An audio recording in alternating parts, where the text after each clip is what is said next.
ठीक है, तो ये चैप्टर है मेजरमेंट एंड एरर।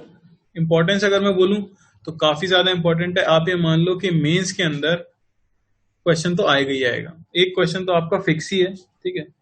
कई कई बार देखा गया 2 या 3 क्वेश्चन भी आए हैं, ठीक है, तो इंपॉर्टेंट है। कई बार दूसरे चैप्टर के साथ मिक्स करके इसका क्वेश्चन देते हैं, कई बार डायरेक्टली इसका क्वेश्चन दे देते हैं, ठीक है। क्यों?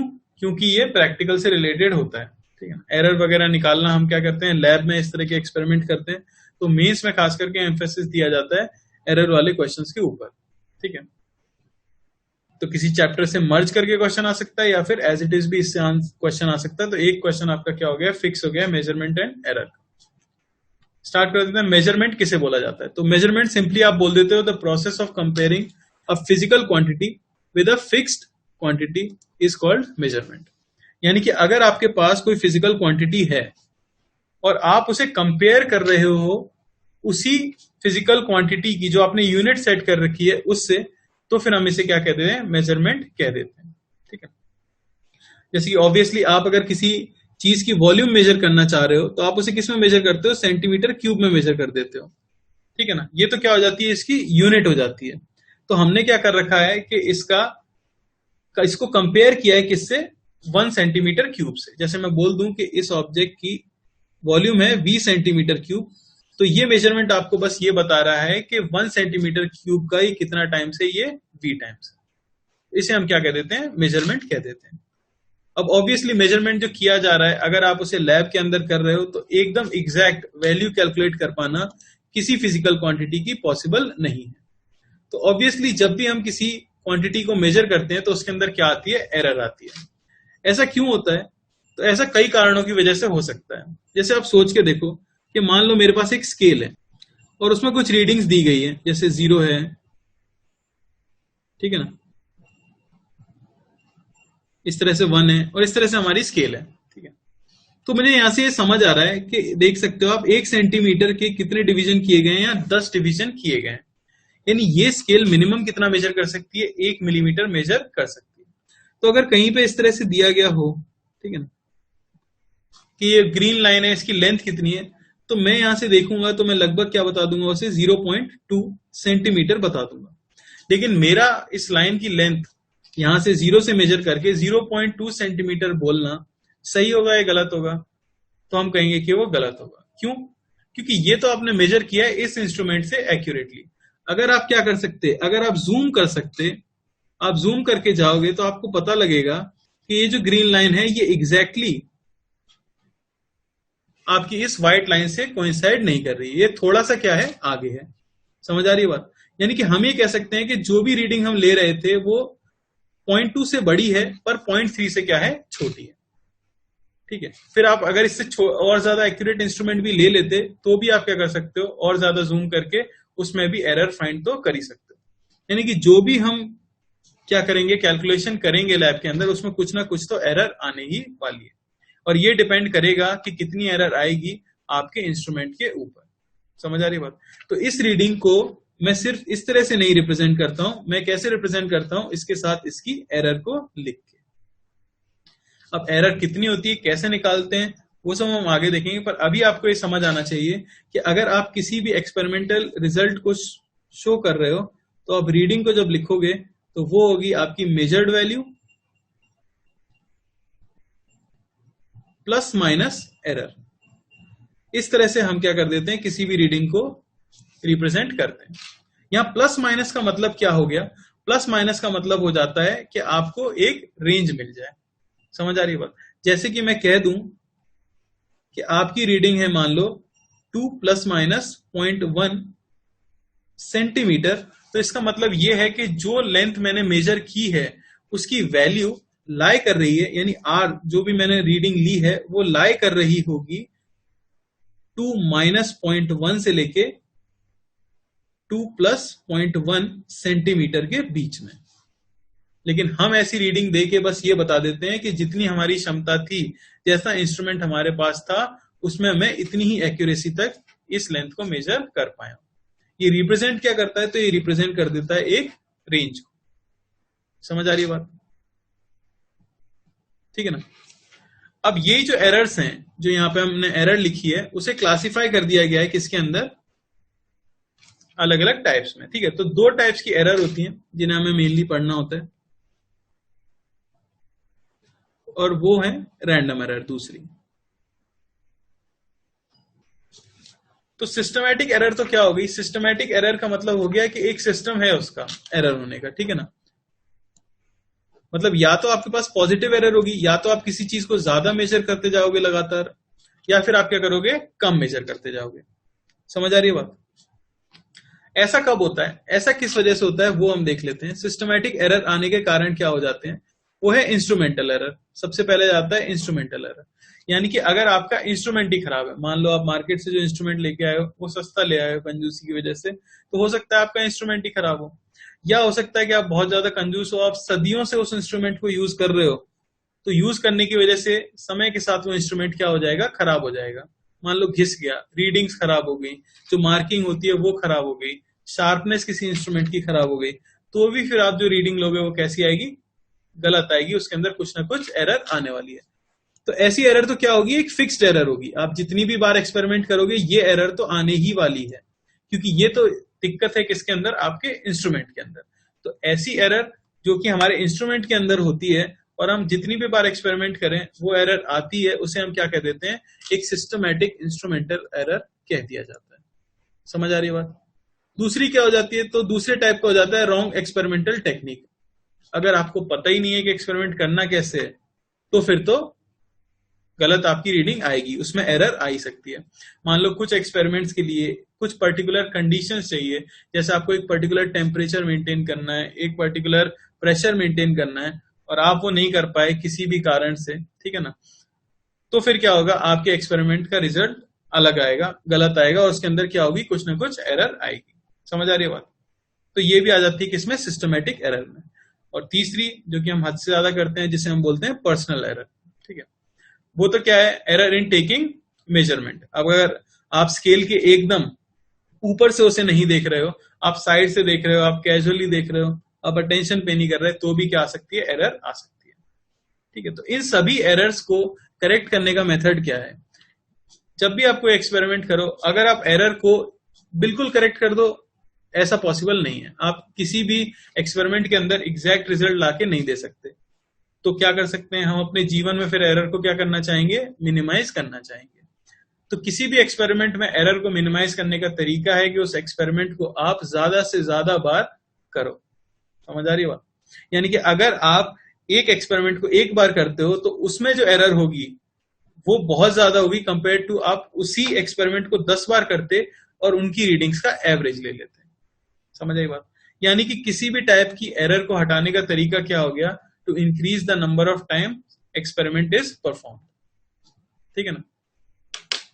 अब जो भी इंस्ट्रूमेंट आप यूज कर रहे हो अपने एक्सपेरिमेंट के लिए, वो जो मिनिमम वैल्यू कैलकुलेट कर सकता है किसी भी चीज की, उसे आप बोल देते हो क्या, least count of the instrument. जैसे कि अगर हम सिंपल जो हमारे पास होती है मीटर स्केल, ठीक है ना, उसकी अगर हम बात करें, जैसे कि आपके पास स्केल है और कुछ इस तरह से उसमें दिया हुआ है 0 1 2 3 4 5 1 2 3 4 5, और यहाँ पे दिया हुआ है 1 सेंटीमीटर। तो हम देख सकते हैं कि इस स्केल के अंदर 1 सेंटीमीटर को 10 डिवीजन के अंदर डिवाइड किया गया है। तो सबसे छोटी वैल्यू जो आप कैलकुलेट कर सकते हो इस स्केल की हेल्प से, वो कितनी हो जाएगी, वो हो जाएगी इसका 1 डिवीजन, ठीक है ना। और 1 डिवीजन की लेंथ ऑब्वियसली क्या हो जाएगी, हम कह सकते हैं कि इस स्केल के लिए मैं लीस्ट काउंट डिफाइन करूंगा, 1 सेंटीमीटर को डिवाइड किया गया है 10 डिविजन्स में। तो बेसिकली हो जाएगा आपकी कितनी लेंथ है, यानी 1 centimetre upon number of divisions जो कि है 10, यानी कि 0.1 सेंटीमीटर। तो इस स्केल से अगर मैं रीडिंग लेता हूं और रीडिंग बताता हूं किसी भी लेंथ की, तो उसे मैं कितनी डेसिमल प्लेस तक बता पाऊंगा, मैं उसे 1 डेसिमल प्लेस तक बता पाऊंगा। जैसे कि अगर कोई लेंथ इस तरह से आ रही है और यहां आके रुक जा रही है, मैं देख सकता हूं 5 6 7, और मैं इसे बता दूंगा कितना, 0.7 सेंटीमीटर। अब ये एग्जैक्टली 0.7 सेंटीमीटर नहीं होगा, समझ आई ना बात। इस रीडिंग को हम सिर्फ यहीं पे नहीं छोड़ सकते, क्योंकि अगर आपने अपने एक्सपेरिमेंट के एंड में बोल दिया कि रीडिंग ये है, इसका मतलब कि आप श्योर हो कि इस जो आपने लाइन बनाई है, ड्रॉ की है, उसकी एग्जैक्ट लेंथ कितनी है, 0.7 सेंटीमीटर। जबकि ऐसा तो है नहीं। अगर हम जूम करके देखेंगे इसे, तो हमें समझ आएगा कि ये 0.7 से थोड़ा सा आगे है। तो बेसिकली ये 0.7 से 0.8 के बीच में है। तो फिर हम क्या कर देते हैं, ये देख लेते हैं कि आपका जो इंस्ट्रूमेंट है वो कितनी एरर दे सकता है। तो यहां पे जितनी उसकी लीस्ट काउंट है उतनी वो क्या दे सकता होगा, एरर दे सकता होगा। तो हम इसे कह देते हैं कि हमारी जो रीडिंग होगी वो होगी 0.7 प्लस माइनस 0.1 सेंटीमीटर। ये 0.1 सेंटीमीटर प्लस माइनस होने का मतलब ये हो गया कि आप ये कहना चाह रहे हो कि आपकी जो रीडिंग है वो 0.7 माइनस 0.1 से लेके 0.7 प्लस 0.1 के बीच में लाई कर रही है। कितनी है हम ये एग्जैक्टली नहीं बता पा रहे हैं। तो ये मेथड हो जाता है किसी भी रीडिंग को शो करने का। तो आप तो क्या याद रखोगे कि रीडिंग जो हम शो करते हैं वो इस तरह से दिखाते हैं। ये हो गई आपकी मेजर्ड वैल्यू और यहां आप प्लस माइनस करके लिख देते हो क्या, एरर। समझ आई बात? तो इस तरह से कभी भी कोई रीडिंग शो की गई है तो उसका मीनिंग आपको समझ आना चाहिए कि ये रीडिंग ये बताना चाह रही है कि जो वैल्यू है हमारी मेजर्ड वैल्यू माइनस एरर से लेके मेजर्ड वैल्यू प्लस एरर के बीच में लाई कर रही होगी। समझ आया? अब जैसे कई बार आपके इंस्ट्रूमेंट की लीस्ट काउंट आपको दी नहीं जाएगी, तो आप समझ कैसे सकते हो? मान लो कि किसी ने इस तरह से बोला कि हम एक एक्सपेरिमेंट कर रहे थे और हमने एक क्यूब की साइड लेंथ को मेजर किया और लेंथ की वैल्यू आ गई 3.2 सेंटीमीटर। समझ आई बात? तो यहां से अगर आपको नहीं बताया गया है कि लीस्ट काउंट कितना है तो आप डिड्यूस कर सकते हो कि लीस्ट काउंट कितना होगा। कैसे? क्योंकि हमें बताया गया है कि मेजरमेंट आया है 3.2 सेंटीमीटर, यानी कि आप समझ गए कि मेजरमेंट में ले सकता हूं 1 डेसिमल प्लेस तक। समझ आ रही है ना बात? और क्योंकि मैं 1 डेसिमल प्लेस तक मेजरमेंट ले सकता हूं यानी कि इसका लीस्ट काउंट कितना होना चाहिए, तो इसका लीस्ट काउंट हो सकता है 0.1 सेंटीमीटर। समझ आई बात? क्योंकि 3.2 के बाद आप क्या बता पाओगे, 3.3 ही बता पाओगे। आप 3.25 तो बता नहीं सकते, आप 3.21 तो बता नहीं सकते, क्योंकि उन्होंने बोला है कि रीडिंग इतनी आई। तो अगर हमें नहीं दिया गया है तो हम इस तरह से क्या कर लेते हैं, लीस्ट काउंट किसी भी इंस्ट्रूमेंट का यूज कर लेते हैं। समझ आई बात? ठीक है ना? तो किसे बोला जाता है एब्सोल्यूट एरर।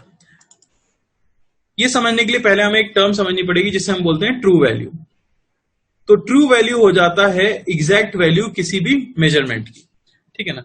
अब कई एक्सपेरिमेंट्स में क्या होता है, आपको ट्रू वैल्यू दी जाती है क्योंकि वो थ्योरेटिकली आई होती है। जैसे अगर हम सेकंड्स पेंडुलम की बात करें तो उसका टाइम पीरियड होता है 2 सेकंड। ठीक है, ये हमें बताया गया है थ्योरी के हिसाब से। ठीक है ना? तो ट्रू वैल्यू या तो आपको क्वेश्चन में दी जाती है, और अगर क्वेश्चन में नहीं दी जाती है तो आप क्या करते हो, कई बार अपने एक्सपेरिमेंट को रिपीट करते हो और जो भी वैल्यूज आई हैं उनकी एवरेज वैल्यू को ट्रू वैल्यू मान लेते हो। समझ आई ना बात? तो ट्रू वैल्यू बेसिकली क्या हो गया, ट्रू वैल्यू हो गई आइदर आपको गिवन होगी average of all the measured values. ठीक है ना? इसे हम क्या कह देते हैं, ट्रू वैल्यू कह देते हैं। किसी को इसमें कोई डाउट? ठीक है। अब एब्सोल्यूट एरर किसे बोला जाएगा, तो एब्सोल्यूट एरर बोल दिया जाता है, मान लो कि आपने एक एक्सपेरिमेंट किया और एक्सपेरिमेंट आपने मान लो 5 बार किया और आपके पास रीडिंग्स आई R1, R2, R3, R4 और R5। ठीक है ना? और मैं मान लेता हूं कि इस एक्सपेरिमेंट के लिए जो ट्रू वैल्यू है, यानी आपको बताया गया है कि एक्सपेरिमेंट का रिजल्ट आना चाहिए था क्या, RT। मैं अगर इस तरह से आपको बता देता हूं तो हम क्या कह सकते हैं कि हर रीडिंग के अंदर जो एरर होगी उसे आप क्या कहोगे, एब्सोल्यूट एरर कहोगे। यानी कि एब्सोल्यूट एरर अगर बोला जाए R1 में तो उसे हम क्या कह सकते हैं, mod of R1 minus RT। यानी कि ट्रू वैल्यू और मेजर्ड वैल्यू के बीच का जो डिफरेंस होता है उसे आप क्या कह देते हो, एब्सोल्यूट एरर कह देते हो। तो हर रीडिंग के करस्पॉन्डिंग मैं क्या बता सकता हूं, एब्सोल्यूट एरर बता सकता हूं। बस ट्रू वैल्यू के बारे में आपको एक पॉइंट याद रखना है, या तो वो थ्योरेटिकली हमें पता होती है या फिर हम क्या करते हैं, मेजर्ड वैल्यूज का एवरेज ले लेते हैं और उसे ट्रू वैल्यू की तरह ट्रीट कर लेते हैं। समझ आ रही है ना बात? तो R1 में इस तरह से बता सकता हूं, R2 में मैं बता सकता हूं mod of R2 minus RT। ठीक है ना? R3 में मैं बता सकता हूं mod of R3 minus RT। कोई दिक्कत इसमें नहीं। तो इसे बोल दिया जाता है क्या, एब्सोल्यूट एरर। अब इसके बाद हम एक मेजर करते हैं जिसे हम बोलते हैं मीन एब्सोल्यूट एरर। तो नाम ही बता रहा है कि मतलब क्या होगा इसका। तो मीन एब्सोल्यूट एरर का मतलब हो गया जो भी आपने एब्सोल्यूट एरर कैलकुलेट की है अलग अलग रीडिंग्स में, उन सब का क्या ले लेना है, आपको एवरेज ले लेना है। तो बेसिकली मीन एब्सोल्यूट एरर को मैं क्या कह सकता हूं, डेल्टा आर। अगर मैं बोलूं कि एरर है आपकी एवरेज, तो वो बेसिकली क्या हो जाएगा, पहली रीडिंग में एरर प्लस दूसरी रीडिंग में एरर प्लस तीसरी रीडिंग में error upon number of readings. तो इसे क्या बोल दिया जाता है, मीन एब्सोल्यूट एरर बोल दिया जाता है। ठीक है, अब हम जो आंसर रिप्रेजेंट करते हैं वो किस तरह से बताते हैं, तो ये आपको समझना है। तो जो भी आप आंसर देते हो रीडिंग का, वो आप शो करते हो बेसिकली आपकी एवरेज रीडिंग प्लस माइनस आपकी एवरेज एरर या मीन एब्सोल्यूट एरर। इस तरह से हम रीडिंग शो करते हैं। एक एग्जांपल देख लो तो आपको ज्यादा क्लियर होगा। मान लो कि आपने क्या किया, सेकंड्स पेंडुलम का एक्सपेरिमेंट किया है। तो सेकंड्स पेंडुलम के लिए हमें पता है कि टाइम पीरियड कितना है, आपको पता है कि उसका टाइम पीरियड होना चाहिए 2 सेकेंड। तो ये तो उसकी क्या हो गई, ये हो गई उसकी ट्रू वैल्यू। अब जब आपने एक्सपेरिमेंट किया तो आपको वैल्यूज मिली कुछ इस तरह से, आपका आया 2.0 सेकेंड, ठीक है ना, 2.1 सेकेंड, 2.2 सेकेंड और मान लेते हैं 1.8 सेकेंड। हमने 4 बार एक्सपेरिमेंट किया और ये 4 हमारी क्या आई है, रीडिंग आई। अब इतने से आपको क्या क्या इंफॉर्मेशन मिली है, पहले तो आपको ये पता है कि जो इंस्ट्रूमेंट आपने यूज किया है उसका लीस्ट काउंट कितना है। तो आपको लीस्ट काउंट पता है 0.1 सेकेंड है। समझ आ रहा है ना सबको, 1 डेसिमल तक वो बता पा रहा है। ठीक है, हम क्या करेंगे, सबसे पहले तो एवरेज रीडिंग ले लेंगे, क्योंकि इसमें कुछ एरर है, इसमें कुछ एरर है, इसमें कुछ एरर है, इसमें कुछ एरर है। तो आप आंसर कौन सा देना चाहोगे, ऑब्वियसली इनका मीन या एवरेज आप देना चाहोगे, क्योंकि वही क्या होगा, सबसे सटीक होगा आपकी ट्रू वैल्यू से। ठीक है ना, तो मैं उसे क्या बता दूंगा, simply 2 plus 2.1 plus 2.2 plus 1.8 by 4। समझ आ रही बात, कितना आ गया ये आ गया आपका 8.1 बाय 4। ठीक है ना, यानी कि 2.025 कुछ इस तरह से आ रहा है। ठीक है ना, तो ये आएगा आपका 2.025। अब यहां पे हमें राउंडिंग ऑफ का रूल भी यूज करना होगा। राउंडिंग ऑफ के लिए आपको क्या पता था, एडिशन और सब्ट्रैक्शन में डेसिमल के बाद जितने सिग्निफिकेंट फिगर्स हो, यहाँ पे 2.0 है, ठीक है ना, उतने ही क्या होने चाहिए, लीस्ट नंबर में आंसर के अंदर होने चाहिए। तो हर रीडिंग के अंदर डेसिमल के बाद एक सिग्निफिकेंट फिगर था, तो आपके फाइनल आंसर में भी कितने होने चाहिए, एक सिग्निफिकेंट फिगर होना चाहिए। तो क्या बता दूंगा मैं इससे, आप देख सकते हो कि हमें ड्रॉप किसको करना है, 2 को ड्रॉप करना है, और वो छोटा है किससे, 5 से। तो सिंपली मैं आंसर क्या बता दूंगा, 2.0 सेकेंड। समझ आई बात, ठीक है। ये आपका क्या आ गया, आर एवरेज आ गया। अब मैं क्या करूंगा, मैं डेल्टा आर कैलकुलेट कर लूंगा, यानी कि एब्सोल्यूट एरर्स। तो डेल्टा R1 को आप बता सकते हो क्या, पहली रीडिंग आई है आपकी 2.0 सेकेंड, तो ये हो जाएगा 2.0 माइनस 2.0 यानी कि 0 सेकेंड, कोई एरर इसके अंदर नहीं आई। दूसरी रीडिंग में एरर क्या होगी, तो वो हो जाएगा 2.1 माइनस 2, इसका आपको मॉड लेना है, याद रखना। तो ये आ जाएगा 0.1 सेकेंड। यहाँ पे मैं नहीं देखूंगा कि पॉजिटिव आया है नेगेटिव आया है, मैं सिर्फ ये देखूंगा कि कितनी एरर आई है। डेल्टा R3 में निकाल लेता हूं, तो वो आ जाएगा 2.2 माइनस 2 यानी कि 0.2 सेकेंड। डेल्टा R4 हम देख लेते हैं, वो है 1.8 माइनस 2 यानी कि 0.2 सेकेंड। तो 4 रीडिंग्स में ये 4 आपके पास क्या आई है, एरर्स आई है। तो सबसे अप्रोप्रिएट जो एरर आप आंसर में दे सकते हो, कौन सी दे सकते हो, इनकी मीन एब्सोल्यूट एरर। तो यहां से मैं डेल्टा आर आपको बता सकता हूं कि एवरेज जो डेल्टा आर आ जाएगा वो आ जाएगा इन सभी का समेशन। तो ये कितना हो गया आपके पास, ये हो गया 0.5 divided by number of readings जो आपने लिए हैं, जो कि है 4। तो ये आपको कितना मिल जाएगा, ये आपको मिल जाएगा 0.125। ठीक है ना, ये आपको क्या मिल गया, डेल्टा आर मिल गया। अब इसे भी आप कहां तक बता सकते हो, 1 डेसिमल तक ही बता सकते हो, क्योंकि आपका इंस्ट्रूमेंट का ऑब्वियसली लीस्ट काउंट क्या है, 0.1 है। ठीक है ना, तो यहां पे भी हमें 2 को ड्रॉप करना है, तो ये कितना आ जाएगा, 0.1 आ जाएगा। और फाइनली मैं जो रीडिंग दे दूंगा वो दे दूंगा 2.0 प्लस माइनस 0.1 सेकेंड। तो इस तरह से आप अपनी रीडिंग को रिप्रेजेंट करते हो। हम क्या रिप्रेजेंट कर देते हैं, basically mean value, mean measured value plus minus mean absolute error.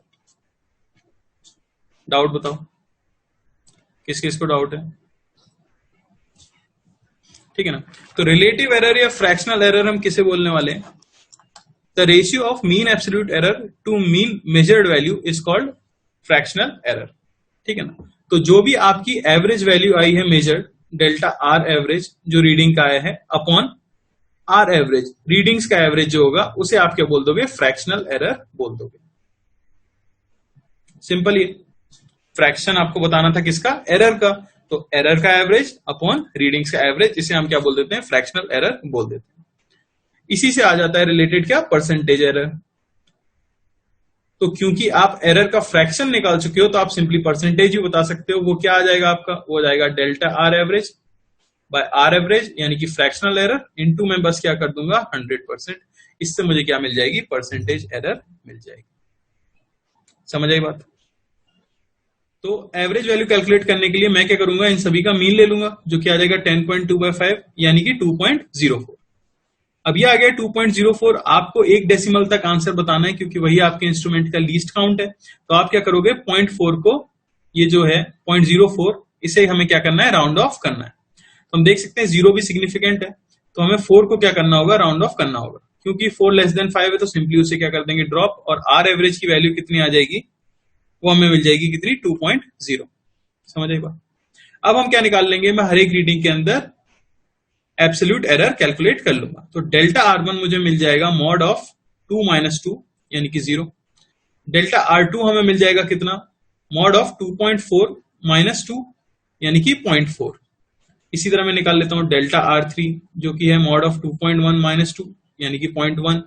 Delta R4 जो कि क्या हो जाएगा 1.8 - 2 यानी कि 0.2। और डेल्टा R5 यानी कि 1.9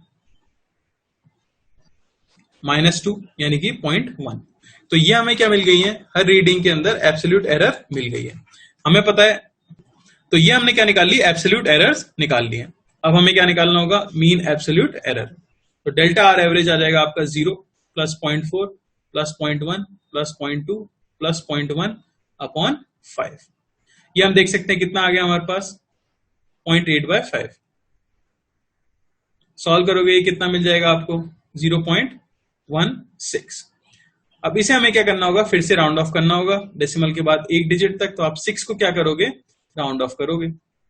तो 6 को राउंड ऑफ करेंगे, वो 5 से बड़ा है, प्रीवियस टर्म 1 से बढ़ जाएगी। ये आपको कितना मिल जाएगा, डेल्टा आर एवरेज की वैल्यू आपको मिल जाएगी 0.2। समझ आई बात। एक बार हमारे पास आर एवरेज आ चुका है और हमारे पास डेल्टा आर एवरेज आ चुका है, तो मैं सिंपली क्या बता सकता हूँ, अपनी रीडिंग बता सकता हूँ। और रीडिंग कितनी मिल जाएगी हमें, रीडिंग हो जाएगी आपकी 2.0 प्लस माइनस 0.2।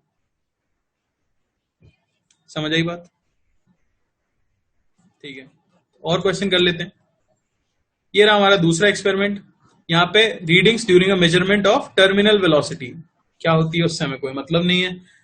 ये रीडिंग्स आई है तो आपको बताना है कि फाइनल रीडिंग आप क्या दोगे और उसमें परसेंटेज एरर क्या होगी। तो फाइनल रीडिंग आप कैसे बताते हो, आपकी average reading plus minus mean absolute error.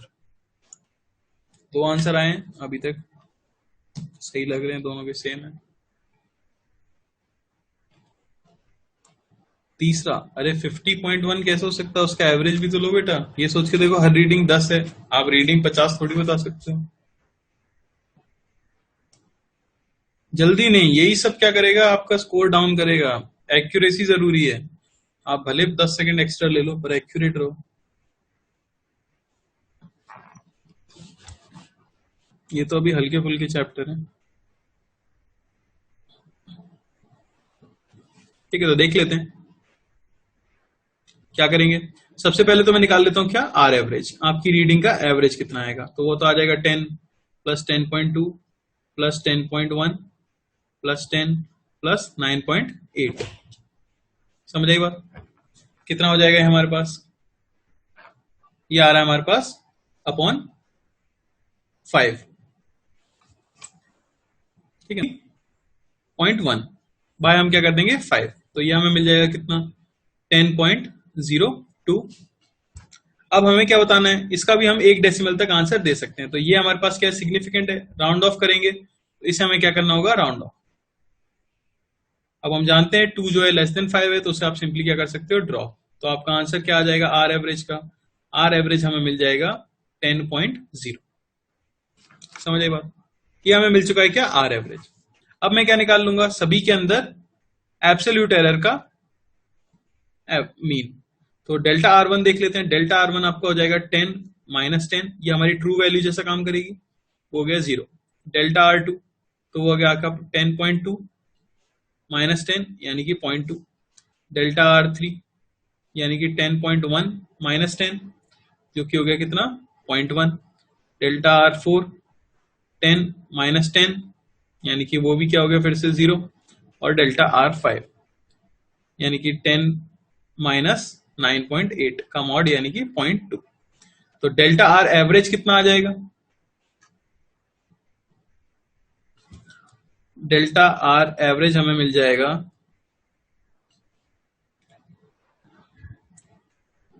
0.2 plus 0.1 plus 0.2 upon 5 हमने रीडिंग लिए और यह हमें मिल जाएगा कितना 0.1। ठीक है, तो ये तो सही है। बस अब आप रीडिंग किस तरह से देख सकते हो? फाइनली आपकी रीडिंग हो जाएगी हमारी एवरेज वैल्यू जो कि निकल के कितनी आ चुकी थी 10.0 और प्लस माइनस जो हमारी मीन एब्सोल्यूट एरर आई है यानी कि 0.1 मीटर पर सेकेंड। ये होगा आपका आंसर किसका? वेलोसिटी का। अब इसी में आपको अगर निकालना है क्या परसेंटेज एरर, तो परसेंटेज बनाने के लिए सिंपली क्या करते हैं फ्रैक्शनल इंटू 100। तो एरर जो आ जाएगी परसेंटेज एरर उसे हम क्या लिख सकते हैं सिंपली, वो हो जाएगा हमारा mean absolute error bye original value यानी कि मीन मेजर्ड वैल्यू इंटू 100। तो वो आपको मिल जाएगा कितना 1%। तो 1% का एरर है इस रीडिंग के अंदर। अब एरर कैसे हमारी कैलकुलेशन में आगे बढ़ती है वो हमें देखना है, क्योंकि मान लो कि इस तरह से आपने दो चीजें कैलकुलेट की। एग्जांपल के तौर पर मैं ले लेता हूं कि आप किसी कंडक्टर का रेजिस्टेंस कैलकुलेट कर रहे हो। ठीक है, तो ओम्स लॉ अगर आपने सुना है थोड़ा, तो V बराबर IR होता है। तो मान लो आपने वोल्टेज मेजर किया है और करंट मेजर किया है और दोनों की रीडिंग इस तरह से आपको कुछ मिली होगी। तो फिर हम फाइनली रेजिस्टेंस की रीडिंग को किस तरह शो करेंगे वो हम यहाँ पे देखने वाले हैं। ठीक है ना, यानी अलग अलग मैथमेटिकल ऑपरेशन में एरर किस तरह से प्रोपोगेट होती है या किस तरह से आगे बढ़ती है वो हम यहाँ पे देखने वाले हैं। ठीक है, तो प्रोपोगेशन ऑफ एरर देख लेते हैं। सबसे पहले आ जाता है आपका एडिशन। पहला मैथमेटिकल ऑपरेशन हो गया आपका एडिशन। अगर आपके पास दो रीडिंग्स आई हैं, जैसे मैं बोल देता हूं R1 की वैल्यू है A0 प्लस डेल्टा A0। तो इसमें देख लो रीडिंग तो क्या है A0 है और उसमें एरर कितनी है? एरर है उसमें डेल्टा A0। ठीक है ना, इस तरह से आपकी एक रीडिंग है। दूसरी रीडिंग है आपके पास R2 जो कि है क्या B0 plus minus delta B0, यानी कि रीडिंग तो है B0 और उसमें एरर कितनी है डेल्टा B0। अब आपसे अगर बोला जाए कि R1 प्लस R2 की वैल्यू क्या होगी, तो एक तो सिंपल मैथ्स है, A0 में B0 जोड़ोगे तो क्या आ जाएगा A0 प्लस B0। और एरर में क्या होगा, तो एरर आप सिंपली लिख देते हो delta A0 plus delta B0। समझ आई बात? तो ये आपकी फाइनल रीडिंग हो गई।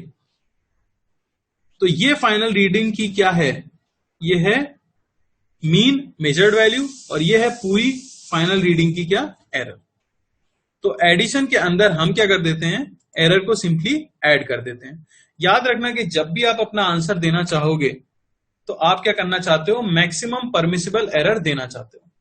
इसलिए हम एरर्स को क्या कर देते हैं, ऐड कर देते हैं, क्योंकि हम जब आंसर देना चाह रहे हैं तो हम कोई झंझट नहीं चाहते। हम उन्हें साफ साफ ये बता देना चाहते हैं कि भाई ये तो आया सीधे सीधे ऐड करके, और इसमें इतनी एरर थी, इसमें इतनी एरर थी, तो जो फाइनल आंसर है उसमें मिलके मैक्सिमम इतनी एरर हो सकती है। ठीक है ना, मैक्सिमम आपकी एरर कितनी हो सकती है, इतनी हो सकती है। तो एडिशन में सिंपली क्या हो गया, आप दोनों को क्या कर देते हो, ऐड कर देते हो। बात करें अगर सब्ट्रैक्शन की, तो वही R1 में मान लेता हूं है A0 plus minus delta A0 और R2 है आपका B0 plus minus delta B0। और कोई बोले कि R1 माइनस R2 बताओ, तो ऑब्वियसली R1 माइनस R2 ये हो जाएगा A0 माइनस B0। ये तो हो गया आपका मैथ्स। और एरर के लिए प्लस माइनस करके यहां पर भी मैं एरर को सब्ट्रैक्ट नहीं करता हूं, बल्कि मैं क्या कर देता हूं, ऐड कर देता हूं, क्योंकि मैं मैक्सिमम परमिसिबल एरर बताना चाह रहा हूं। तो यहां delta A0 plus delta B0 हो जाएगा। अगर इसकी आपको फील नहीं आ रही तो ऐसा समझ के देखो कि एक एग्जांपल ले लेते हैं। मान लो कि एक रीडिंग थी आपकी 10.0 प्लस माइनस 0.1 और दूसरी रीडिंग थी आपकी 3.5 प्लस माइनस 0.1। ठीक है ना, और कोई आपसे बोले कि हमें बताना है, इसको भी वही ले लेते हैं। कोई ये बोले कि हमें बताना है क्या R1 माइनस R2, तो अब देखो इसकी मैक्सिमम वैल्यू क्या हो सकती होगी। अच्छा, इसका मतलब क्या है? इसका मतलब है कि इसकी वैल्यू कहां से कहां तक लाई कर सकती है। हम ये कह सकते हैं कि R1 जो आपका लाई कर रहा होगा वो 10 माइनस 0.1 यानी कि 9.9 से लेके 10 प्लस 0.1 यानी कि 10.1 के बीच में लाई कर रहा है। R2 जो आपका है वो लाई कर रहा है 3.5 यानी कि 3.4 से लेके 3.6 के बीच में। तो जब आप दोनों को सब्ट्रैक्ट करो तो मैक्सिमम परमिसिबल एरर कितनी आ सकती है, हमें वो बताना था। अच्छा, डायरेक्टली दोनों को अगर सब्ट्रैक्ट करते तो आपको कितना मिल जाता? वो आपको मिल जाता 6.5। ठीक है ना। प्लस माइनस मुझे क्या लिखना चाहिए यहां, ऐसा सोच के देखो। मान लो कि इसकी जो असली वैल्यू रही होती वो रही होती 9.9, R1 की असली वैल्यू रही होती 9.9।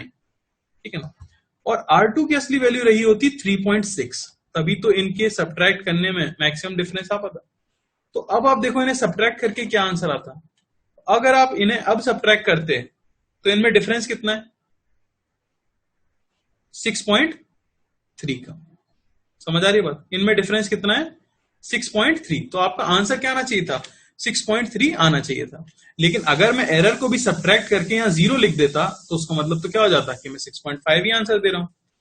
तो आप ये देख सकते हो कि 6.3 कब आएगा इस रीडिंग में? 6.3 तब आएगा जब आप 6.5 में से 0.2 माइनस करो। तो ऐसे केसेस के लिए हम मैक्सिमम परमिसिबल एरर आंसर देना चाह रहे होते हैं, इसलिए मैं दोनों एरर्स को सिंपली क्या कर देता हूं, ऐड कर देता हूं और यहां क्या लिख दूंगा 0.2। तो आपको तो एक थंब रूल बना लेना है कि एडिशन हो भाई या सब्ट्रैक्शन हो, मैं तो हमेशा क्या करूंगा, ये जो मैथमेटिकल ऑपरेशन है इसे तो सही तरीके से फॉलो कर देंगे और एरर के लिए हमेशा उन्हें क्या कर देंगे, ऐड कर देंगे। समझ आई बात? आगे बढ़ लेते हैं। और क्या हो जाता है, और आ जाता है हमारे पास मल्टीप्लीकेशन। अब ये थोड़ा सा इंटरेस्टिंग है। ठीक है, एडिशन और सब्ट्रैक्शन तो काफी सिंपल थे। तो मान लेते हैं कि एक हमारे पास ए रीडिंग है जो कि है A not plus minus delta A not, और एक है बी यानी कि B not plus minus delta B not, और कोई आपसे बोले कि एक्स बराबर है ए इंटू बी, तो एक्स की वैल्यू बताओ। समझ आ रहा है? तो x की वैल्यू अगर हमें बतानी है तो एक तो हम मैथमेटिकली डायरेक्ट तो बता ही सकते हैं कि x की वैल्यू क्या हो जाएगी, ये होगा a नॉट बी नॉट। ये तो होता सिंपली मल्टीप्लाई करके। अब मल्टीप्लीकेशन की वजह से क्योंकि a में कुछ एरर थी और b में भी कुछ एरर थी, तो x में भी एरर आई होगी, और वही एरर मुझे प्लस माइनस करके यहां x के साथ लिखनी है।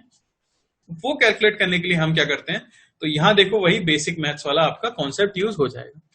मैं क्या करूंगा, यहां पे दोनों साइड पे ln ले लूंगा। ln आपको मिल जाएगा ln a b, इसको आप लिख सकते हो ln a plus ln b। ये हो गया आपका ln x। समझ आई बात? मैंने दोनों तरफ क्या ले लिया, ln ले लिया। अब हम क्या कर देते हैं, दोनों साइड पे डिफरेंशिएट कर देते हैं। अगर आप इसे डिफरेंशिएट करोगे तो ln x का क्या आता था, 1/x आता था। तो ये हो जाएगा आपका 1/x इंटू चेन रूल की वजह से हम क्या लिखेंगे, dx। Similarly 1/a into d a plus 1/b into d b. अब यहां से आप एक चीज देख सकते हो, दो फॉर्मूले आपको यहां से मिलेंगे। पहली चीज तो ये होगी कि dx बेसिकली क्या है, तो dx को हम कह देते हैं एरर इन x। समझ आ रही है बात? तो dx आपका सिंपली क्या हो गया, एरर इन x हो गया। तो डेल्टा x का फॉर्मूला मैं लिख सकता हूं, वो हो जाएगा x into delta A not by a not plus delta B not by b not. तो इस फॉर्मूले से हम क्या निकालते हैं, एरर निकालते हैं। और एक बार आपको डेल्टा एक्स मिल गया तो उसे आप कहां रख दोगे, अपने आंसर के अंदर रख दोगे और आपको फाइनल आंसर मिल जाएगा। अच्छा, कोई अगर सीधे परसेंटेज एरर पूछ लेता हमसे तो वो बताना तो बहुत ही आसान हो जाता, वो हम देख चुके हैं बेसिक मैथ्स के अंदर भी। ये लिखा हुआ है dx by x। dx by x basically क्या है, फ्रैक्शनल एरर है। तो दोनों साइड पे अगर 100 से मल्टीप्लाई कर दिया जाए तो यही क्या बन जाएगा, ये बन जाएगा percentage error in x is equal to percentage error in a plus percentage error in b। तो ये आप बेसिक मैथ्स में भी देख चुके थे कि परसेंटेज एरर निकालने के लिए तो एक फॉर्मूला भी आ गया था हमारे पास, एक ट्रिक जैसी आ गई थी। बेसिकली ए और बी की जो पावर हो उसे उनकी परसेंटेज एरर से मल्टीप्लाई करते हैं और ऐड कर देते हैं, तो डायरेक्टली आपको क्या होता है, टोटल परसेंटेज एरर मिल जाती है किसी क्वांटिटी में। लेकिन अगर आपसे कोई डेल्टा एक्स की वैल्यू ही पूछ ले तो फिर आपको इस मेथड को अपनाना पड़ेगा। समझ आई बात? ऐसे ही कोई फंक्शन दो पे डिपेंड कर सकता है, ए और बी पे जैसे किया है, तीन पे कर सकता है, ए बी सी पे कर दिया। समझ आ रही है ना बात? तो इस तरह से हम क्या करते हैं, मल्टीप्लीकेशन में परसेंटेज एरर को कैलकुलेट करते हैं। एग्जाम्पल देख लेते हैं। तो मान लो मैं बोल देता हूं कि हमारे पास a है 1.0 प्लस माइनस 0.1 और b है 2.0 प्लस माइनस 0.1 और x है आपका a इंटू बी। तो आपको बताना है कि x की वैल्यू क्या होगी। समझ आ रही है ना बात? मैं दोनों साइड पे क्या कर लेता हूं, ln ले लेता हूं। तो ln x आपको मिल जाएगा ln a plus ln b और हमें पता है यहां से मिलेगा हमें dx बाय x, ये होगा da by a plus db by b।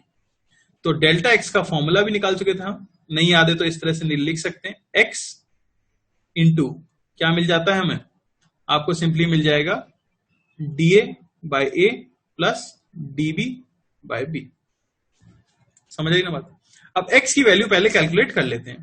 तो आपको यह पता है कि x बराबर है ab। x अगर इक्वल है किसके, ab के, तो पहले तो सिंपल मैथमेटिक्स तो हम लगा ही सकते हैं। 1 इंटू 2 क्या मिलने वाला है x आपको, सिंपली आपको मिलने वाला है x की वैल्यू 2.0 प्लस माइनस आपको इसकी एरर चाहिए, वही हम कैलकुलेट करना चाह रहे हैं डेल्टा x। तो उससे पहले मैं यहां लिख देता हूं। तो ये तो हो गया आपका क्या 2.0 इंटू da बाय a। तो da की वैल्यू हमें पता है कितनी है, वो है 0.1 और a कितना है हमारा 1। तो इसे मैं क्या लिख दूंगा 0.1 बाय 1.0, ठीक है ना, प्लस db भी आपको पता है 0.1 बाय 2.0, ठीक है ना। ये और यहां से सॉल्व कर सकते हैं हम, क्या निकाल सकते हैं, अपना डेल्टा एक्स कैलकुलेट कर सकते हैं। क्या आ जाएगी वैल्यू, ये हो जाएगा 2.0 इंटू एलसीएम आप देखोगे वही आ जाएगा 0.2 प्लस 1 यानी कि 0.3। समझ आ रही है ना बात? सॉल्व कर लेते हैं इसे, कितना आ जाएगा ये हमारे पास, आपको मिल गया 0.3। फाइनल आंसर आप क्या दोगे, फाइनल आंसर आपका हो जाएगा x की वैल्यू 2.0 तो आ ही चुकी थी, तो x हो जाएगा आपका 2.0 प्लस माइनस 0.3। तो इसमें आप क्या करते हो, डायरेक्टली एरर्स को ऐड नहीं करते हो, ठीक है ना। याद रखना आपको क्या करना पड़ेगा, ln लेके और पूरे प्रोसेस से एरर को निकालना पड़ेगा। एडिशन और सब्ट्रैक्शन में सिंपली हम क्या करते हैं, एरर्स को ऐड कर देते हैं, लेकिन यहां हमें पूरा प्रोसेस फॉलो करना पड़ता है। समझ आई बात? डिवीजन में भी सेम ही मेथड है। मान लो कि आपको दिया हुआ है x बराबर है a बाय बी, ठीक है ना, और a को मैं मान लेता हूं वही a not plus minus delta a not और b को मैं मान लेता हूं b not plus minus delta b not, ठीक है। अब आपसे बोले कि कोई x की वैल्यू आपको बतानी है किसके साथ, पूरी एरर के साथ, तो क्या करेंगे,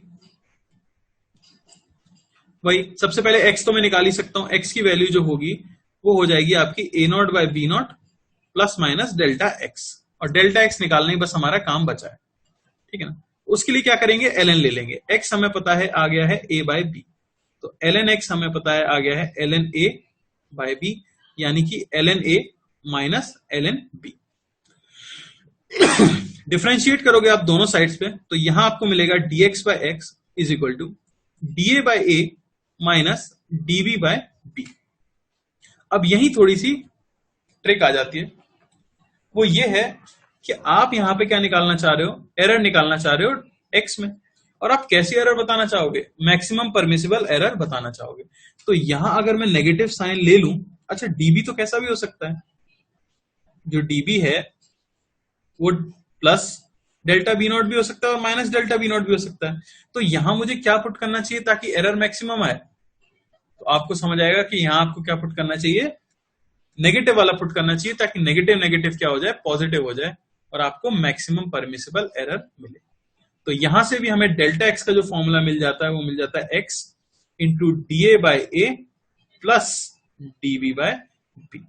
तो आपको याद रखना है कि मल्टीप्लीकेशन हो या डिवीजन हो, कभी भी माइनस साइन तो नहीं आता है। इस फॉर्मूले में भी हम क्या यूज करते हैं, प्लस ही यूज करते हैं। कारण क्या हो गया इसका, कारण हो गया क्योंकि जो डेल्टा वी नॉट था वो प्लस भी हो सकता था और माइनस भी हो सकता था। यहाँ पे हमारे पास माइनस साइन आया, और क्योंकि हम अपने आंसर में मैक्सिमम परमिसिबल एरर देना चाह रहे हैं, तो यहां मैंने क्या करा, नेगेटिव पुट किया, जिसकी वजह से फाइनल क्या आ गया, पॉजिटिव। समझ आई बात? तो डिवीजन भी दिया गया हो तो आपको क्या करना है, एरर के समय पे इस फॉर्मूले के अंदर प्लस ही यूज करना है। तो माइनस एरर्स को कभी भी सब्ट्रैक्ट तो किया ही नहीं जाता, ये तो आप रट सकते हो। समझ आई बात? मैक्सिमम वैल्यू इसलिए देते हैं क्योंकि आप अपने आंसर को सबसे ज्यादा एक्यूरेट देना चाह रहे हो। तो जो आप रेंज डिफाइन कर रहे थे वो भी आपको पता होनी चाहिए कि हमारा इंस्ट्रूमेंट यहां से लेके यहां के बीच में वैल्यू दे सकता है, ठीक है ना। एरर्स को हम सब्ट्रैक्ट नहीं कर लेते हैं, उन्हें हमेशा क्या करेंगे, ऐड करेंगे, ठीक है। कोई डाउट किसी को?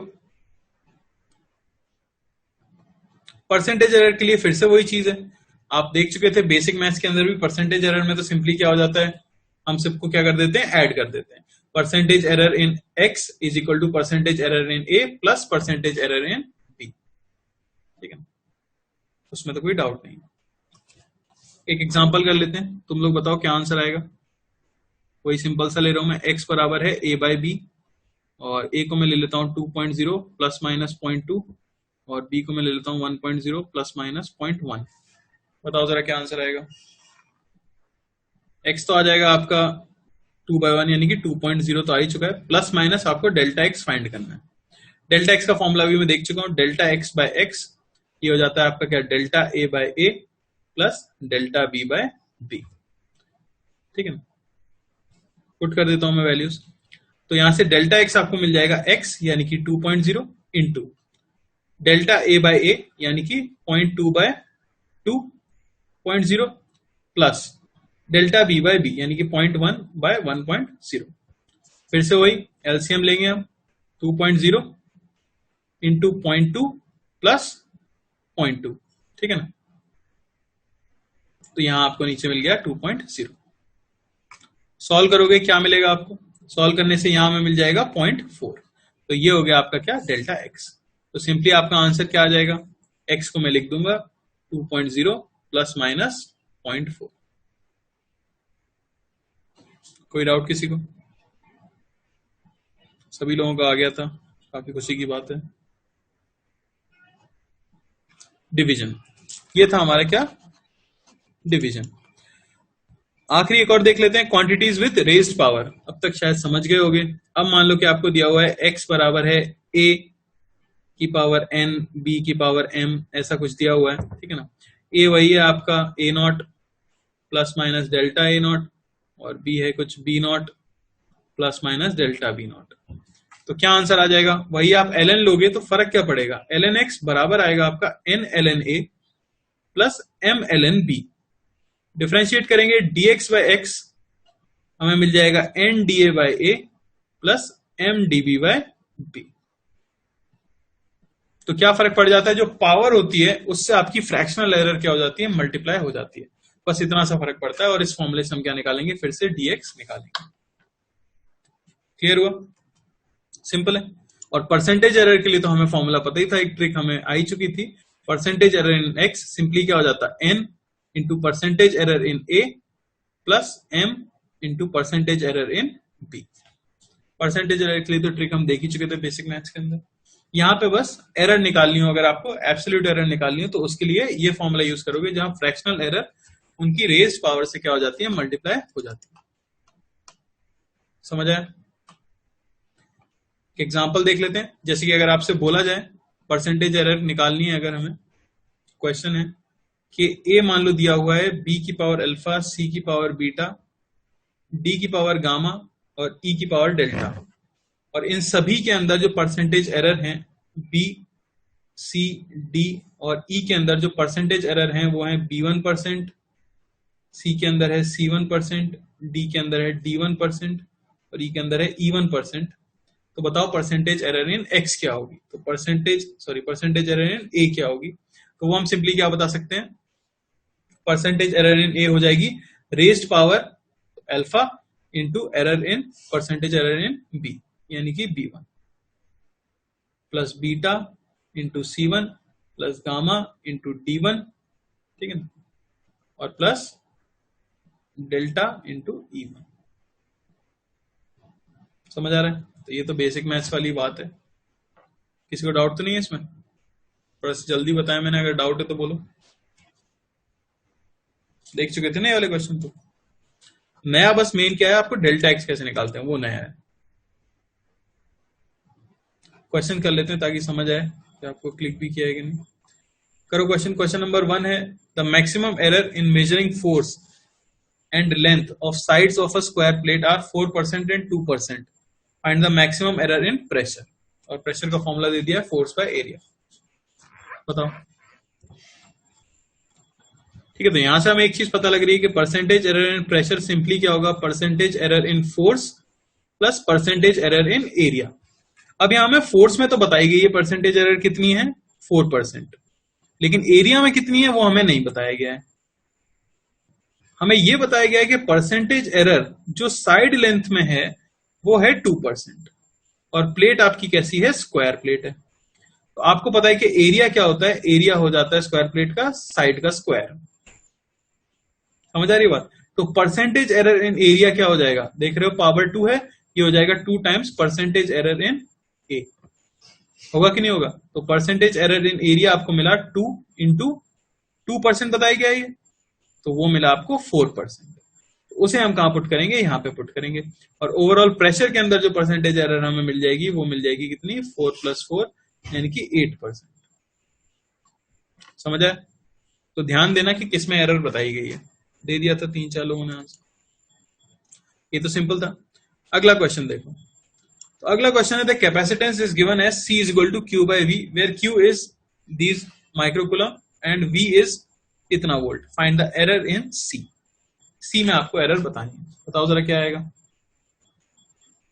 ठीक है, तो हमें फॉर्मूला तो पता है, सिंपली ln लेने से क्या हो जाता है, ये हमें मिलता है ln C, ये जाता है ln Q minus ln V, और फॉर्मूला आता है आपके पास डेल्टा C बाय C, ये होना चाहिए delta Q by Q, plus कर देते हैं बस डेल्टा V बाय V, कभी भी माइनस हम नहीं लेते हैं. तो पहले तो मैं C निकाल लेता हूं. C पहले क्या आ जाएगा आपके पास, तो ओरिजिनल वैल्यूज जो दी हुई हैं उनसे निकाल लेते हैं. तो 100/10, ठीक है ना, यानी कि कितना आ गया आपका 10. समझ आई बात. तो ये रीडिंग तो आपके पास आ चुकी है पहले 10. अब हमें क्या चाहिए, डेल्टा सी चाहिए. तो यहां पे पुट कर देता हूं मैं डेल्टा सी. ये आपको मिल जाएगा कितना, डेल्टा सी हमें मिल जाएगा 10 इंटू डेल्टा क्यू, तो वो आपको दिया गया है 5/Q यानी कि 100, प्लस डेल्टा वी यानी कि 0.2 बाय V यानी कि 10. इसे हमें सॉल्व करना है. एलसीएम ले लो. तो यहां हमें क्या मिल जाएगा, 1/10 इज इक्वल टू 5, ठीक है ना, प्लस 2 यानी कि 0.7. समझ आ रहा है, क्लियर है ना. 0.7 आपको मिल गया क्या, डेल्टा सी. तो फाइनली आप रीडिंग क्या बता दोगे, आपकी सी की वैल्यू आपको मिल जाएगी 10 प्लस माइनस 0.7. ठीक है ना. थर्ड में बोला गया the length of a cylinder is measured using a metre rod with least count 0.01 centimetre. Given length is 5 centimetre and radius is 2 centimetre. Find the percentage error in volume. Volume की percentage error आपको बतानी है. सबसे पहले तो देखो least count आपको दिया गया है कितना है, 0.01. ठीक है ना. तो इतनी क्या हो सकती है, एरर हो सकती है.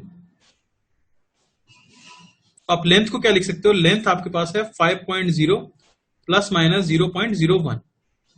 रेडियस को आप क्या लिख सकते हो, रेडियस को मैं लिख सकता हूं 2.0 प्लस माइनस 0.01, क्योंकि यही तो क्या आ सकती है, एरर आ सकती है. हमारे इंस्ट्रूमेंट का जो लीस्ट काउंट होता है उसी को हम क्या बोल देते हैं, एरर बोल देते हैं. अब मैं निकाल लेता हूं परसेंटेज एरर इन लेंथ. तो लेंथ में परसेंटेज एरर हो सकती है 0.01 बाय 5.0 इंटू 100, और परसेंटेज एरर इन रेडियस तो वो हो सकती है 0.01 बाय 2.0 इंटू 100. समझ आई बात. ये आपको मिल गया कितना, 0.2%. ठीक है ना. और ये आपको मिल गया कितना,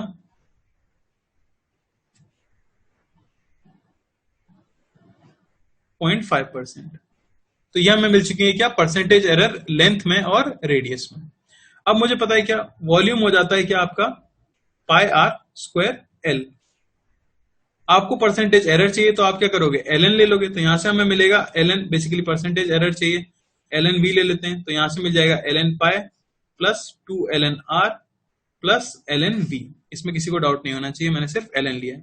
डिफरेंशिएट कर देता हूं. तो यहां से मिल जाएगा dv by v, is equal to constant का differentiation 0 2 dr by r plus sorry L हो गए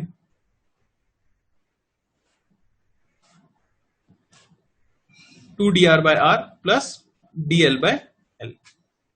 क्या करूंगा मैं यहाँ पे वैल्यूज पुट कर दूंगा, 100 से मल्टीप्लाई करना है, वही परसेंटेज एरर बन जाएगा। तो dv by v आपको मिल जाएगा 2 इंटू dr by r आपको मिल गया 0.5 प्लस dl by l आपको मिल गया कितना 0.2। तो ये हो गया आपका 1 प्लस 0.2 यानी कि 1.2%। तो ये हुआ परसेंटेज एरर इन वॉल्यूम। अब मेजरमेंट की अगर बात करें तो सबसे पहले आ जाता है पैरेलैक्स मेथड, जो कि है use to measure large length. ठीक है ना, काफी लार्ज डिस्टेंसेस को अगर आप मेजर करना चाहते हो तो आप पैरेलैक्स मेथड को यूज करते हो। जैसे कोई बोले कि अर्थ की सन से डिस्टेंस कितनी है, या अर्थ की किसी एक पर्टिकुलर स्टार से डिस्टेंस कितनी है, मून से डिस्टेंस कितनी है, या फिर आप एक बिल्डिंग पे खड़े हुए हो और काफी दूर आपको एक ऑब्जेक्ट दिख रही है, उसकी डिस्टेंस कितनी है, ये सभी अगर आपको कैलकुलेट करना है। बेसिकली ऐसे डिस्टेंसेस जो कि काफी लार्ज हैं, आप मीटर स्केल से मेजर नहीं कर सकते, उन्हें हम किससे मेजर कर सकते हैं, पैरेलैक्स मेथड से मेजर कर सकते हैं। ठीक है ना। बेस्ड किस प्रिंसिपल पे है, तो ये बेस्ड है the change in position of an object जो कि फिक्स थी when observed from two different positions with respect to a reference point. ठीक है ना, इसे आप क्या बोलते हो, पैरेलैक्स बोलते हो। समझने की कोशिश करो मैं क्या कह रहा हूं। मान लो कि आपके पास एक ऑब्जेक्ट है, ठीक है ना, और आप इसे दो अलग अलग जगह से देखते हो, आप काफी दूर से देख रहे हो। एक बार तो आपने इस ऑब्जेक्ट को यहां से देखा, ठीक है ना, और दूसरी बार आपने इस ऑब्जेक्ट को किसी और जगह से देखा है। उल्टी आंख बन गई, नहीं देख पाएंगे इधर से, ठीक है ना। तो ये जो मेथड हम यूज कर रहे हैं इसे हम क्या बोल देते हैं, पैरेलैक्स बोल देते हैं। अब ये फिनोमिना क्या है, इसे हम इस तरह भी समझ सकते हैं कि आप एक पेन को अपने मुंह के आगे रखो और एक आंख बंद करके उसे एकदम आंख के सामने अलाइन कर लो। अब आप जो आंख खुली हुई थी उसे बंद कर लो और दूसरी आंख से उसी पेन को देखो, तो आपको ऐसा लगेगा कि उस पेन की पोजीशन चेंज हो रही है विद रिस्पेक्ट टू बैकग्राउंड जो था आपका। ठीक है ना। अगर हम देखें वो पेन अलाइंड हो वॉल पे किसी पॉइंट के सामने, फिर जब आप उस आंख से देख रहे थे, मान लो कि मैं राइट आई से देख रहा हूं, हमें पेन दिख रहा है और उसके पीछे कोई पॉइंट दिख रहा है वॉल के ऊपर। अब मैं राइट आई को बंद करके अगर लेफ्ट आई से देखूंगा तो मुझे दिखेगा कि जो पॉइंट था फिक्स्ड वॉल पे, उसके रिस्पेक्ट में पेन की पोजीशन क्या हो जाएगी, चेंज हो जाएगी, अगर हम लेफ्ट आई से देखेंगे तो इस फिनोमिना को क्या बोल दिया जाता है, पैरेलैक्स बोल दिया जाता है। ठीक है। तो ये यहां पे हम इस डायग्राम से समझ सकते हैं। मान लो कि आपकी दो लाइन ऑफ साइट जो आपने उस ऑब्जेक्ट को देखा, उनके बीच का एंगल है कुछ थीटा, और उन दोनों पॉइंट्स के बीच का जो सेपरेशन है वो है एक्स, और हम मान लेते हैं कि जो डिस्टेंस थी आई की हमारे पॉइंट से वो क्या है, डी है। ठीक है ना। और यहां पे दिया हुआ है कि x is very very less than d। जिन दो पॉइंट्स पर आपने ऑब्जर्वेशन की है वो काफी स्मॉल हो कंपेयर टू जिस ऑब्जेक्ट को आप देख रहे हो आई से, तो फिर हम क्या कर सकते हैं, पैरेलैक्स मेथड यूज कर सकते हैं। और मेथड बड़ा ही सिंपल सा है, क्या है कि ये डिस्टेंस मान लो d है, क्योंकि x बहुत ही छोटा है कंपेयर टू d, तो ये डिस्टेंस भी लगभग क्या होगी, d होगी। तो मैं क्या बता सकता हूं, मैं यहां से एक चीज लिख सकता हूं कि tan थीटा ये क्या होना चाहिए, x बाय डी होना चाहिए। और क्योंकि x is very very less than d, तो मैं कह सकता हूं कि थीटा इज स्मॉल। अगर थीटा स्मॉल हो तो आप tan थीटा को सिंपली क्या लिख सकते हो, थीटा लिख सकते हो, ये हो जाएगा x बाय डी। समझ आ रही बात। और यहां से हम क्या मेजर कर सकते हैं, लार्ज डिस्टेंस d अगर हमें मेजर करनी थी तो उसकी वैल्यू मिल जाती है x बाय थीटा। याद रखना यहाँ पे थीटा आप रेडियन में पुट करते हो। ठीक है। अब देख लेते हैं, इससे एक क्वेश्चन देख लेंगे। पहले एक कन्वर्जन आपको याद रखने होंगे, कुछ कन्वर्जन, कि आप जो 1 डिग्री है उसे ब्रेक कर सकते हो किसमें, 60 मिनट्स में। बेसिकली 60 मिनट्स इक्वल हो जाता है 1 डिग्री के, और 1 मिनट इक्वल हो जाता है 60 सेकेंड्स के। ये कन्वर्जन है जो आपको याद रखना है। ठीक है ना। तो बेसिकली 1 मिनट को रेडियन में अगर कन्वर्ट करें तो कितना आता है, 2.9 इंटू 10⁻⁻4 रेडियन आता है। फिर एक बड़ी यूनिट होती है जिससे कि हम बड़ी बड़ी डिस्टेंसेस को मेजर करते हैं, जिसे हम बोलते हैं एस्ट्रोनॉमिकल यूनिट्स। तो एक एस्ट्रोनॉमिकल यूनिट बेसिकली डिस्टेंस बताती है 1.49 इंटू 10⁻11 मीटर्स का। ठीक है। लाइट ईयर, तो लाइट ईयर में भी आप क्या कर सकते हो, डिस्टेंस मेजर कर सकते हो। ये होता है basically distance travelled by light in 1 year. Light एक साल में कितनी दूरी चलती होगी उसे हम 1 लाइट ईयर कह देते हैं। वैल्यूज हैं याद रखनी होती है, ठीक है ना। और हमारे पास होता है एक 1 पार्सेक, ठीक है। पार्सेक हम किसे बोल देते हैं, distance where earth radius subtends an angle of 1 second, ठीक है ना। सन के ऊपर अर्थ की जो रेडियस वेक्टर होगी वो जब एंगल सबटेंड करेगी कितना, 1 सेकेंड का, तो उस डिस्टेंस को आपको बोल देते हो 1 पार्सेक बोल देते हैं। कभी कभार अगर यूज आ जाए, इसके लिए मैंने बता दिया। मेन हमने जो फॉर्मूला देखा उस पर एप्लीकेशन देख लेते हैं, क्वेश्चन कैसे करते होंगे, ठीक है। जैसे पहला एग्जांपल देखो, बोला गया है the diameter of a spherical object subtends an angle of 1 degree at a point. तो आपके पास एक पॉइंट है और ये कोई स्फेरिकल ऑब्जेक्ट है। बोला गया है कि उसका जो डायमीटर है वो यहां पे सबटेंड करता है कितना एंगल भाई, तो वो सबटेंड करता है 1 डिग्री का एंगल। आपको बताना है the distance of object from the point is 4 kilometre. अगर ये दिया हुआ है तो what is the diameter of object. समझ आ रही है बात। तो मैं सिंपली क्या करूंगा, अपना पैरेलैक्स मेथड यूज कर लूंगा। ये बेसिकली क्या हो गया कि मैंने इस पॉइंट से पॉइंट पी को देखा होगा तो डिस्टेंस 4 किलोमीटर है, इस पॉइंट से देखा होगा तो डिस्टेंस 4 किलोमीटर है, और ये डायमीटर स्मॉल है आप देख सकते हो क्योंकि एंगल बहुत स्मॉल है 1 डिग्री। ये हमारा हिंट हो गया। तो सिंपली हमारे पास फॉर्मूला था कि theta is equal to x by d, और मुझे क्या कैलकुलेट करना है, एक्स, जो कि यहाँ पे क्या है, स्मॉल डी है। तो स्मॉल डी की वैल्यू सिंपली क्या हो जाएगी, डी थीटा। बस याद क्या रखना है, थीटा किस में होना चाहिए, रेडियन में होना चाहिए। तो डी की वैल्यू आपको मिल जाएगी, 4 किलोमीटर दिया है तो मीटर में कर लेते हैं 4000 इंटू 1 डिग्री कितने रेडियन होता है, तो वो पाई बाय 180 रेडियन। इतने मीटर आपका आंसर आ जाएगा। समझ आई बात, किसी को कोई डाउट। तो जो पैरेलैक्स मेथड है वो बेसिकली हम क्या यूज कर रहे हैं, अगर आप दो ऑब्जर्वेशन पॉइंट्स लेते हो जो कि बहुत पास पास हैं और उनसे किसी ऐसी ऑब्जेक्ट को व्यू करते हो जो कि काफी ज्यादा दूर है, ताकि दोनों पॉइंट्स के जो लाइट रेज, जो आपकी रेज जा रही हैं उस पॉइंट की तरफ, वो जब इंटरसेक्ट करें तो जो एंगल फॉर्म हो वो बहुत ही स्मॉल हो, तो आप क्या यूज कर सकते हो, पैरेलैक्स मेथड यूज कर सकते हो। बहुत स्मॉल का मतलब हो गया 8, 9, 10 डिग्री तक, ठीक है ना, उससे ज्यादा नहीं। समझ आया। एक क्वेश्चन जल्दी से तुम लोग आंसर बता दो, क्या आएगा, फिर एंड कर देंगे आज, ठीक है। The object appears directly in front of left eye of a man when right eye is closed and the line of sight rotates by 10 minutes when observed by right eye keeping the left eye closed. If the object is at a distance of 2 kilometers, find the separation between eyes. ठीक है, तो simple सा formula use करना है, क्या हम use कर सकते हैं सिंपली कि थीटा बराबर हो जाता है क्या, एक्स बाय डी। तो एक्स को आप क्या कह सकते हो, डी थीटा। एक्स हमें मिल जाएगा 2 किलोमीटर, ऐसा यूनिट में पुट कर देता हूं, 2000 मीटर इंटू थीटा। तो 10 मिनट आपको बताना है कितना होगा। तो हमें कन्वर्जन पता है कि 1 मिनट ये इक्वल होगा 2.9 इंटू 10⁻⁴ रेडियन। समझ आया। तो 10 मिनट लगभग कितना हो जाएगा, लगभग मैं कह सकता हूँ 29 इंटू 10⁻⁴ रेडियन।